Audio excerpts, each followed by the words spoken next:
When I was in high school and just as a younger teenager, I had really bad social anxiety issues.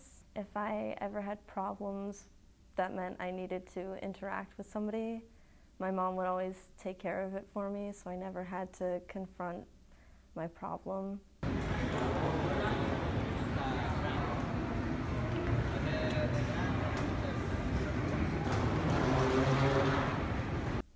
If there was a problem and I need to call a number, she would call and talk to the person for me. She would order for me at restaurants sometimes, and if I had a problem with a grade, she would talk to the teacher for me. So basically anything that meant I needed to talk to somebody else or just deal with something socially, my mom would take care of it for me. She solved a lot of those problems and I never had to. When I was a sophomore in high school, she wanted to send me on a trip to Europe to do something on my own and see the world. And it was this program called Travel for Teens where I would meet up with 30 other kids in New York, and then together we'd fly to Europe and go around and visit. It really scared me, but I was also excited. I just never thought I would be put in the kind of situation where I would be on my own. I met up with these people and we had the trip and it came and went. When it was time to go back, we all went to the airport in France. I was under the impression that I was going on the flight with everybody else, but I found out that I was from a different area than everybody else was, so I had to take a flight alone. Even though that was something so small, it really terrified me. The counselors basically said, have a safe flight, and left me alone standing in the airport.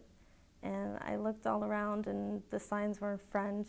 I was in this country with people I didn't know who spoke a language I didn't understand. I had no idea what to do or where to go, and I was too scared to ask anybody, so I ran towards a sign that I did recognize, which was the restroom sign. I locked myself in the bathroom stall and just cried as quietly as I could. I stayed in there waiting and wondering what I was going to do.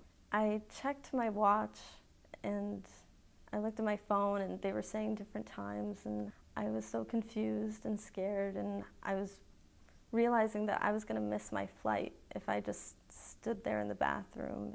At that moment, I think it kind of hit me that my mom wasn't going to come and save me. No one could get me out of that situation but myself, and I had to just muster up the courage and try.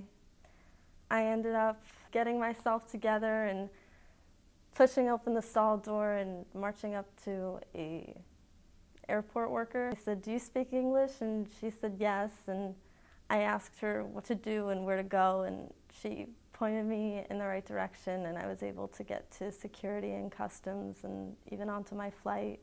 I felt so stupid because it was such a small thing. It seemed so easy, but it was actually really difficult for me, and it took a lot of courage.